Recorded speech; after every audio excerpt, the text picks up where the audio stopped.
जाति, धर्म, मंदिर, मस्जिद, ये भारत में हमेशा से चुनावों के आम मुद्दे रहे हैं और उससे भी ज्यादा आम मुद्दा भारत में वोटर्स को अपने तरफ करने का होता है लोगों की संवेदना को निशाना बनाना। अभी उत्तर प्रदेश में उपचुनाव की तैयारियां जोरों पर है, साथ ही त्योहारों का मौसम भी चल रहा है। ऐसे में कानपुर से एक खबर आ रही है कि सीसामऊ से सपा उम्मीदवार नसीम सोलंकी ने न सिर्फ मंदिर में जल चढ़ाया, उन्होंने मंदिर में दीपदान भी किया, जिसके बाद से सियासत गर्म है।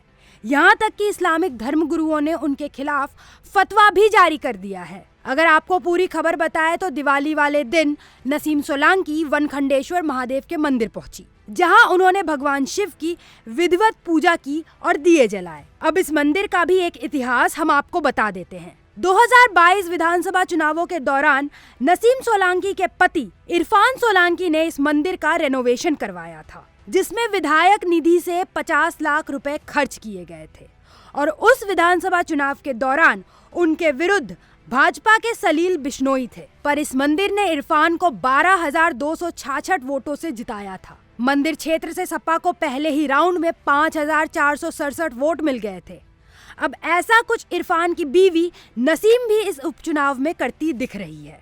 हिंदू वोटरों को साधने के लिए दिवाली के दिन वो मंदिर जा पहुंची, पर जहां उनके इस चाल को कई लोगों ने सही ठहराया, तो वहीं उनके विरुद्ध फतवा भी जारी हो गया है। अब हम आपको बताते हैं कि किसका इस मुद्दे पर क्या कहना है।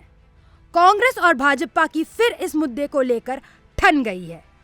जहां कांग्रेस का कहना है कि नसीम ने धर्म का समर्थन किया है, तो वहीं भाजपा बोल रही है कि सपा सीसामऊ सीट पर डर गई है, इसीलिए ऐसे ढोंग कर रही है। भाजपा अल्पसंख्यक मोर्चा के प्रदेश मंत्री अनस उस्मानी ने जब नसीम के पूजा पाठ की वीडियो देखी तो साफ कह दिया कि सीसामऊ विधानसभा उपचुनाव में सपा डरी हुई है, इसलिए इस तरह के पैंतरे आजमा रही है, जिससे कि वो हिंदू वोटर्स को अपने तरफ कर सके। तो वहीं कानपुर के गोविंद नगर विधानसभा क्षेत्र से भाजपा विधायक सुरेंद्र मैथनी का कहना है कि सपा का चाल, चरित्र और चेहरा पूरे देश को पता है। जब मुलायम सरकार में कार सेवक मरते हैं और राम मंदिर निर्माण पर सपा का एक भी नेता नहीं आता है, तो चुनाव के समय हिंदू मंदिरों में पूजन दर्शन हिंदू वोटर्स को भ्रमित करने का तरीका ही है। इस वाकये के बाद कांग्रेस जिला अध्यक्ष नौशाद आलम मंसूरी का कहना है कि सबकी अपनी धार्मिक मान्यताएं होती है और सब उसी के हिसाब से काम करते हैं। बीजेपी का काम है आम जनता को भटकाना, इसीलिए वो आज नसीम के मंदिर जाने पर सवाल उठा रही है।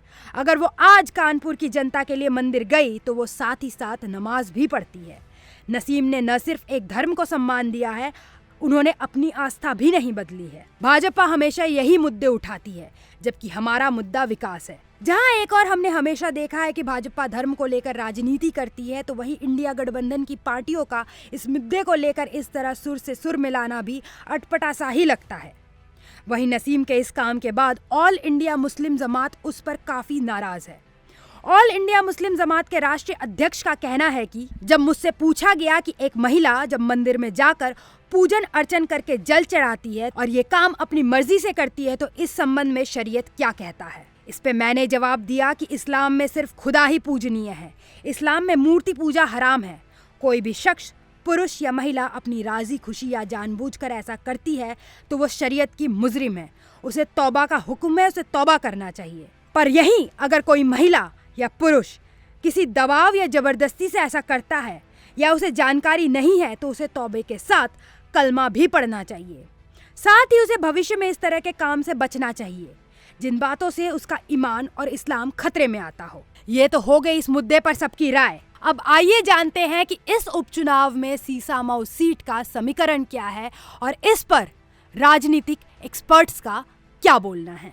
अगर बीते 2 विधानसभा चुनावों में मतदान के प्रतिशत देखें तो हर बार यहां पे सपा ने जीत दर्ज करवाई है। जहां 2017 में सपा ने 47.4% वोटों से अपनी जीत दर्ज कराई थी, तो वही 2022 के मतदानों में सपा ने 50.9% वोटों से अपनी जीत दर्ज कराई। एक तरफ जहां 2017 में भाजपा यहां द्वितीय नंबर पर आई थी, तो वहीं 2022 में भाजपा 43% वोटों के साथ तीसरे नंबर पर थी। एक्सपर्ट्स का इस सीट पर यह कहना है कि भाजपा का इस वक्त पूरा फोकस हिंदू आबादी पर है। इस हिंदू आबादी के अंतर्गत ब्राह्मण, सिख, दलित के अलावा अन्य हिंदू आबादी भी आ जाती है। अगर इस सीट पर भाजपा को मुस्लिम वोट मिलते हैं तो वो भाजपा के लिए प्लस पॉइंट होगा। मगर इस वक्त मंदिर में पूजा करके नसीम सोलंकी ने हिंदू मतदाताओं को अपने पक्ष में करने के लिए तगड़ा राजनीतिक दांव खेला है, क्योंकि वनखंडेश्वर महादेव मंदिर हिंदू आबादी वाले क्षेत्र में आता है। और इससे पहले भी देखा गया था कि जब उनके पति इरफान सोलंकी ने इस मंदिर का रेनोवेशन करवाया था तो हिंदू मतदाताओं ने उन्हीं को वोट दिया था।